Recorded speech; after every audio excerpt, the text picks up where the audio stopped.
राधे राधे दोस्तों, स्वागत है आपका यूनिक कहानियों में। आज की कहानी मुंशी प्रेमचंद जी की है, ईदगाह। चलो चलते हैं कहानी की ओर। रमजान के पूरे 30 रोजों के बाद ईद आई है। कितना मनोहर, कितना सुहावना प्रभात है। वृक्षों पर अजीब हरियाली है, खेतों पर कुछ अजीब रौनक है, आसमान पर कुछ अजीब लालिमा है। आज का सूर्य देखो, कितना प्यारा, कितना शीतल है, यानी संसार को ईद की बधाई दे रहा हो। गांव में कितनी हलचल है। ईदगाह जाने की तैयारियां हो रही हैं। किसी के कुर्ते में बटन नहीं है, पड़ोस के घर में सुई धागा लेने दौड़ा जा रहा है। किसी के जूते कड़े हो गए हैं, उनमें तेल डालने के लिए तेली के घर में भागा जाता है। जल्दी जल्दी बैलों को सानी पानी दे दो, ईदगाह से लौटते लौटते दोपहर हो जाएगी। 3 कोस का पैदल रास्ता, फिर सैकड़ों आदमियों से मिलना भेंटना, दोपहर के पहले लौटना असंभव है। लड़के सबसे ज्यादा प्रसन्न हैं। किसी ने 1 रोजा रखा है, वह भी दोपहर तक। किसी ने वह भी नहीं, लेकिन ईदगाह जाने की खुशी उनके हिस्से की चीज है। रोजे बड़े बूढ़ों के लिए होंगे, उनके लिए तो ईद है। रोज ईद का नाम रटते थे, आज वह आ गई। अब जल्दी पड़ी है कि लोग ईदगाह क्यों नहीं चलते। इन्हें गृहस्थी की चिंताओं से क्या प्रयोजन। सवैयों के लिए दूध और शक्कर घर में है या नहीं, इनकी बला से। ये तो सवैयां खाएंगे। वे क्या जाने कि अब्बा जान क्यों बदहवास चौधरी कायम अली के घर दौड़े जा रहे हैं। उन्हें क्या खबर कि चौधरी आंखें बदल ले तो यह सारी ईद मुहर्रम हो जाए। उनकी अपनी जेबों में कुबेर का धन भरा हुआ है। बार बार जेब से अपना खजाना निकाल कर गिनते हैं और खुश होकर फिर रख लेते हैं। महमूद गिनता है 1 2 10 12। उसके पास 12 पैसे हैं। मोहसिन के पास 1 2 3 8 9 15 पैसे हैं। इन्हीं अनगिनत पैसों में अनगिनत चीजें लाएंगे, खिलौने, मिठाइयाँ, बुगुल, गेंद और न जाने क्या क्या। और सबसे ज्यादा प्रसन्न है हामिद। वह 4-5 साल का गरीब सूरत दुबला पतला लड़का है, जिसका बाप गत वर्ष हैजे की भेंट हो गया और मां ना जाने क्यों पीली होती होती एक दिन मर गई। किसी को क्या पता क्या बीमारी थी। कहती तो कौन सुनने वाला था। दिल पर जो कुछ बीतती वह तो दिल में ही सह, और जब नास आ गया तो संसार से विदा हो गई। अब हामिद अपनी बूढ़ी दादी अमीना की गोद में सोता है और उतना ही प्रसन्न है। उसके अब्बाजान रुपए कमाने गए हैं, बहुत सी थैलियां लेकर आएंगे। अम्मी जान अल्लाह मियाँ के घर से उसके लिए बड़ी अच्छी अच्छी चीजें लाएंगी, इसलिए हामिद प्रसन्न है। आशा तो बड़ी चीज है, और फिर बच्चों की आशा है। उनकी कल्पना तो राई का पर्वत बना लेती है। हामिद के पाँव में जूते नहीं है, सिर पर एक पुरानी दुरानी टोपी है जिसका लोटा काला पड़ गया है, फिर भी वह प्रसन्न है। जब उसके अब्बाजान थैलियां और अम्मी जान नियामतें लेकर आएंगी तो वह दिल से अरमान निकाल लेगा। तब देखेगा मोहसिन, नूरे और सम्मी कहाँ से इतने पैसे निकालेंगे। अभागी अमीना अपनी कोठरी में बैठी रो रही है। आज ईद का दिन है, उसके घर में अन्न का एक दाना नहीं है। आज आमिद होता तो क्या इसी तरह ईद आती और चली जाती। इस अंधकार और निराशा में वह डूबी जा रही है। किसने बुलाया था इस निगोड़ी ईद को। इस घर में उसका क्या काम। लेकिन हामिद, उसे किसी के मरने जीने से क्या मतलब। उसके अंदर प्रकाश है, बाहर आशा। विपत्ति अपना सारा दलबल लेकर आए, हामिद की आनंद भरी चितवन उसका विध्वस्त कर देगी। हामिद भीतर जाकर दादी से कहता है, तुम डरना नहीं अम्मा, मैं सबसे पहले आऊंगा, बिल्कुल न डरना। अमीना का दिल कचोट रहा है। गांव के बच्चे अपने अपने बाप के साथ जा रहे हैं। हामिद का बाप अमीना के सिवा और कौन है। उसे कैसे अकेले मेले जाने दे। उस भीड़ भाड़ से बच्चा कहीं खो जाए तो क्या होगा। नहीं, अमीना उसे यूं ना जाने देगी। नन्ही सी जान, 3 कोस कैसे चलेगा। पैर में छाले पड़ जाएंगे, जूते भी तो नहीं है। वह थोड़ी थोड़ी दूर पर उसे गोद में ले लेती, लेकिन यहाँ समैया कौन पकाएगा। पैसे होते तो लौटते लौटते सब सामग्री जमा करके चटपट बना लेती। यहाँ तो घंटों चीजें जमा करते लगेंगे। मांगने का ही तो भरोसा ठहरा। उस दिन फरियम के कपड़े सिले थे, 8 आने पैसे मिले थे। उस अठन्नी को ईमान की तरह बचाती चली जाती थी इसी ईद के लिए। लेकिन कल ग्वालन सिर पर सवार हो गई तो क्या करती? हामिद के लिए कुछ नहीं तो 2 पैसे का दूध तो चाहिए ही। अब तो कुल 2 आने पैसे बचे हैं। 3 पैसे हामिद की जेब में है, 5 अमीना के बटुए में है। यही तो बिसात है और ईद का त्योहार। अल्लाह ही बेड़ा पार लगाए। धोबन और नाइन और मैतरानी और चुड़ैल सभी तो आएंगी। सभी को सिमैया चाहिए और थोड़ी किसी को आंख न लगती। किस किस में मुंह चुराएगी और क्यों चुराए? साल भर का त्योहार है। जिंदगी खैरियत से रहे, उनकी तकदीर भी तो उसी के साथ है। बच्चे को खुदा सलामत रखे, ये दिन भी कट जाएंगे। गांव से मेला चला और बच्चों के साथ हामिद भी जा रहा था। कभी सबके साथ दौड़कर आगे निकल जाता, फिर किसी पेड़ के नीचे खड़े होकर साथ आने वालों का इंतजार करता। ये लोग क्यों इतना धीरे धीरे चल रहे हैं? हामिद के पैरों में तो जैसे पर लग गए हैं। वह कभी थक सकता है? शहर का दामन आ गया। सड़क के दोनों ओर अमीरों के बगीचे हैं। पक्की 4 दीवारी बनी हुई है। पेड़ों में आम और लीचियां लगी हुई हैं। कभी कभी कोई लड़का कंकड़ उठाकर आम पर निशाना लगाता है।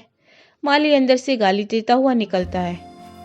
लड़के वहां से एक फलांग पर हैं, खूब हंस रहे हैं। माली को कैसा उल्लू बनाया।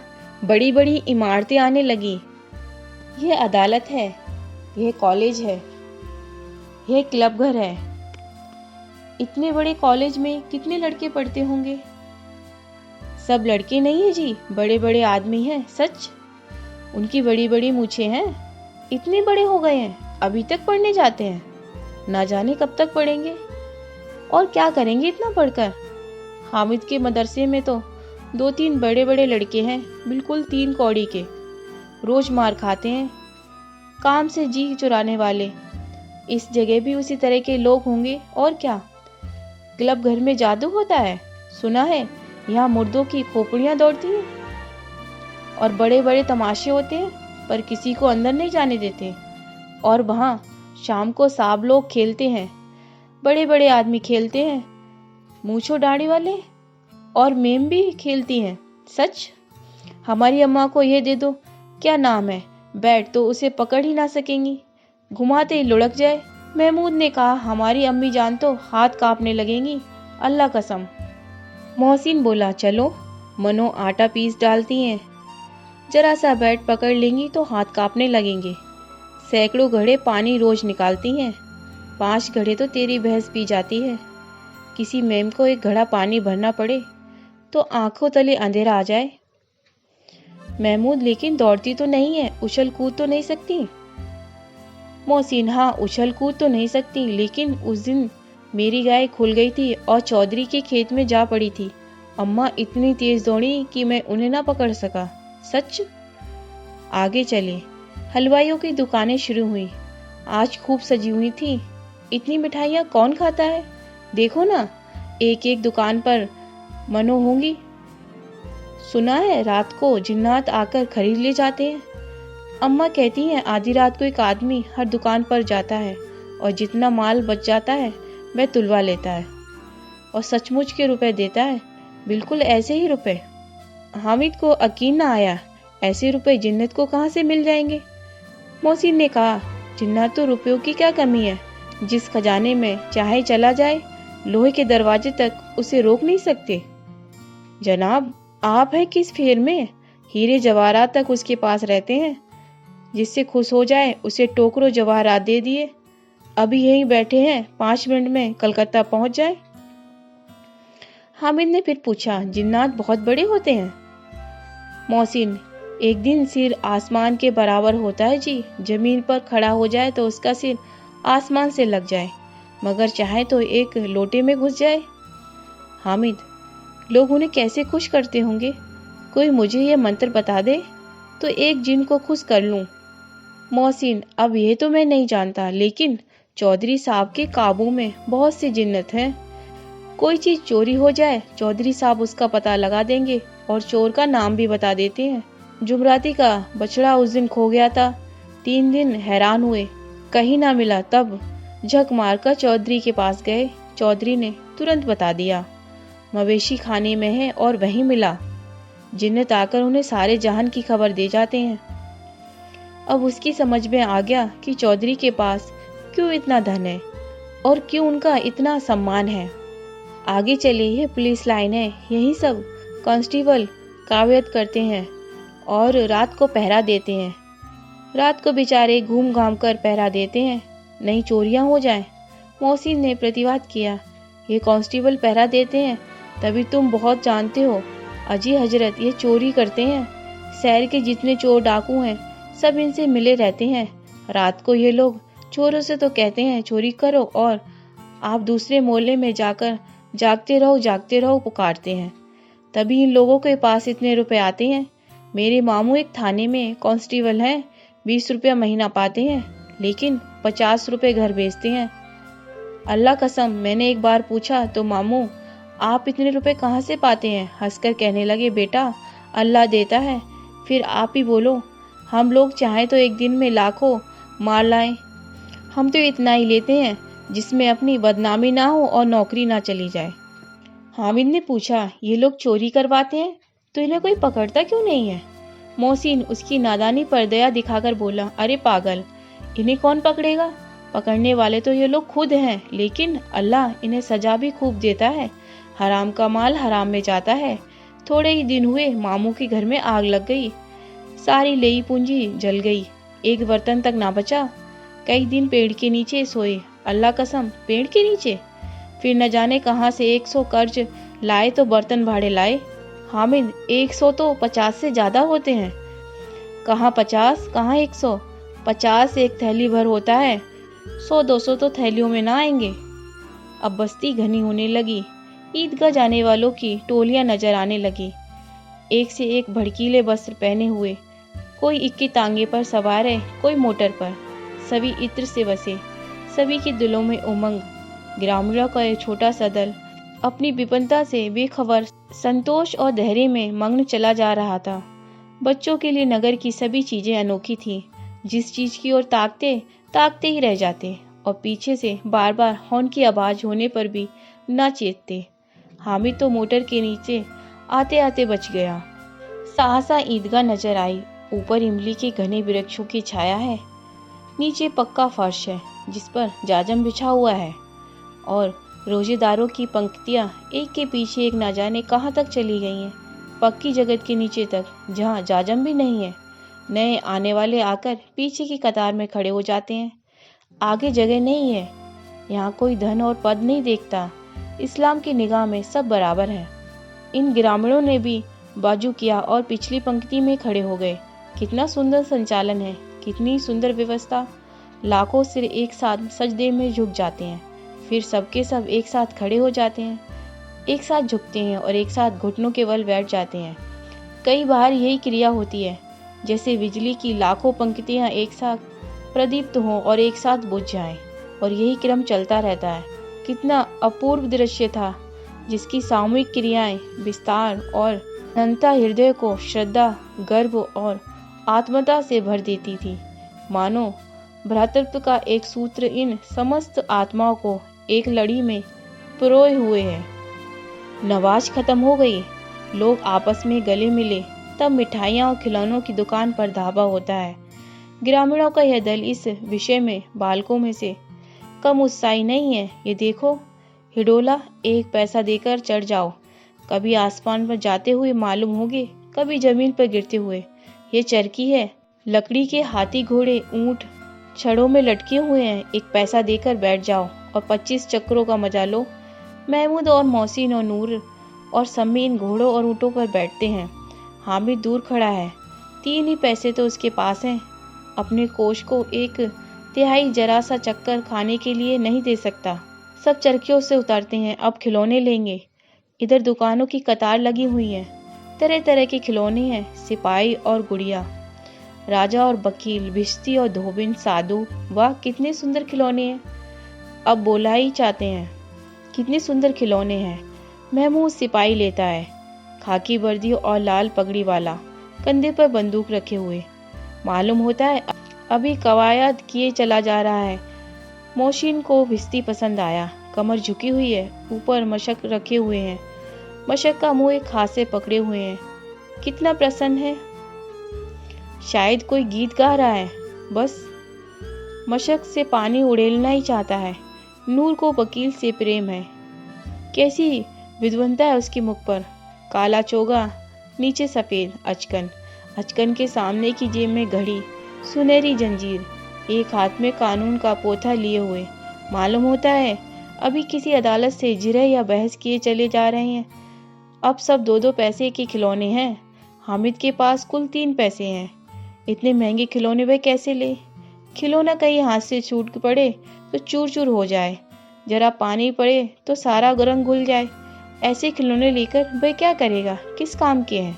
मोहसिन कहता है मेरा भिश्ती रोज पानी दे जाएगा सांझ सवेरे।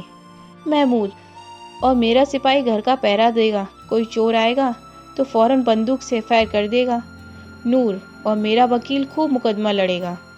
सम्मी और मेरी धोबिन रोज कपड़े धोएगी। हामिद खिलौनों की निंदा करता है। मिट्टी के ही तो है, गिरे तो चकनाचूर हो जाएंगे। लेकिन ललचाई हुई आंखों से खिलौनों को देख रहा है और चाहता है कि जरा देर के लिए उन्हें हाथ में ले ले। उसके हाथ अनायास ही लपकते हैं, लेकिन लड़के इतने त्यागी नहीं होते हैं, विशेषकर जब वह भी नया शौक है। हामिद ललचाता रह जाता है। खिलौनों के बाद मिठाइयाँ आती हैं।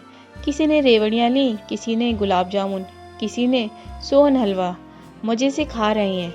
हामिद बिरादरी से पृथक है, अर्थात वह अलग खड़ा है। अब आगे के पास 3 पैसे हैं, क्यों नहीं कुछ लेकर खाता। ललचाई आंखों से सबकी ओर देखता है। मिठाइयों के बाद कुछ दुकानें लोहे की चीजों की हैं, कुछ गिलट और कुछ नकली गहनों की। लड़कों के लिए कोई आकर्षण न था, वह सब आगे बढ़ जाते हैं। हामिद लोहे की दुकान पर रुक जाता है। कई चिमटे रखे हुए थे। उसे ख्याल आया दादी के पास चिमटा नहीं है। तवे से रोटियां उतारती हैं तो हाथ जल जाता है। अगर वह चिमटा लेकर जाएगा, दादी को दे देगा तो वह कितना प्रसन्न होंगी। फिर उनकी उंगलियां कभी ना चलेंगी। घर में एक काम की चीज हो जाएगी। खिलौने से क्या फायदा, व्यर्थ में पैसे खराब होते हैं। उसने दुकानदार से पूछा, ये चिमटा कितने का है। दुकानदार ने उसकी ओर देखा और कोई आदमी साथ ना देखकर कहा, ये तुम्हारे काम का नहीं है जी। बिकाऊ है कि नहीं। बिकाऊ क्यों नहीं है, और यहाँ क्यों लाद कर लाए हैं। तो बताते क्यों नहीं कितने पैसे का है। 6 पैसे लगेंगे। हामिद का दिल बैठ गया। ठीक ठाक बताओ। ठीक ठाक 5 पैसे लगेंगे। लेना हो तो लो, नहीं तो चलो। हामिद ने कलेजा मजबूत करके कहा, 3 पैसे लोगे। यह कहता हुआ वह आगे बढ़ गया कि दुकानदार की घुड़कियां ना सुने। लेकिन दुकानदार ने घुड़कियां ना दी, बुलाकर चिमटा दे दिया। हामिद ने उसे इस तरह कंधे पर रखा मानो बंदूक है और शान से अकड़ता हुआ साथियों के पास आया। 11 बजे सारे गांव में हलचल मच गई। मेले वाले आ गए हैं। मोहसिन की छोटी बहन ने दौड़कर भिश्ती उसके हाथ से छीन लिया और मारी खुशी के जो उछली तो मियाँ भिश्ती नीचे गिर गए और सुरलोक सिधार गए। इस पर भाई बहन में मारपीट हुई, अर्थात उसकी बहन ने भिश्ती ले लिया, फिर वो टूट गया। इस पर भाई बहन में मारपीट हुई। दोनों खूब रोए। उनकी अम्मा शोर सुनकर बिगड़ी और दोनों को ऊपर से 1-2 चांटे और जड़ दिए। अब मियाँ हामिद का हाल सुनिए। अमीना उसकी आवाज़ सुनते ही दौड़ी और उसे गोद में उठाकर प्यार करने लगी। शाहजहाँ उसके हाथ में चिमटा देखकर वह चौंकी। ये चिमटा कहाँ था। मैंने मोल लिया है। कै पैसे में। 3 पैसे दिए। अमीना ने छाती पीट ली। ये कैसा बेसमझ लड़का है। दोपहर हुआ है, ना कुछ खाया ना पिया, और लाया क्या है, चिमटा। सारे मेले में तुझे और कोई चीज ना मिली जो ये लोहे का चिमटा उठा लाया। हामिद ने अपराधी भाव से कहा, तुम्हारी उंगलियां तवे से जल जाती थीं, इसलिए मैंने इसे लिया। बुढ़िया का क्रोध तुरंत स्नेह में बदल गया, और स्नेह भी वह नहीं जो प्रलभ हो, अपनी सारी कसक शब्दों में बिखेर देता है। यह मूक स्नेह था, खूब ठोस, रस और स्वाद से भरा हुआ। बच्चे में कितना त्याग, कितना सद्भाव और कितना विवेक है। दूसरों को खिलौना लेते हो और मिठाई खाते देखकर इसका मन कितना ललचाया होगा। इतना जब्ती से कैसे हुआ होगा। वहाँ भी इसे अपनी बुढ़िया दादी की याद बनी रही। अमीना का मन गदगद हो गया। और अब एक बड़ी विचित्र बात हुई। अमीना के इस चिमटे से भी विचित्र। बच्चे हामिद ने बूढ़े हामिद का पाठ खोला था। बुढ़िया अमीना बालिका अमीना बन गई। वह रोने लगी। दामन फैलाकर आमिद को दुआएं देती जाती और आंसू की बड़ी बड़ी बूंदें गिराती जाती थी। आमिद इसका रहस्य क्या समझता। दोस्तों, ये तो थी मुंशी प्रेमचंद जी की कहानी ईदगाह। अगर आपको कहानी पसंद आए तो एक लाइक और सब्सक्राइब जरूर करें। मिलेंगे एक नई कहानी के साथ, तब तक के लिए राधे राधे।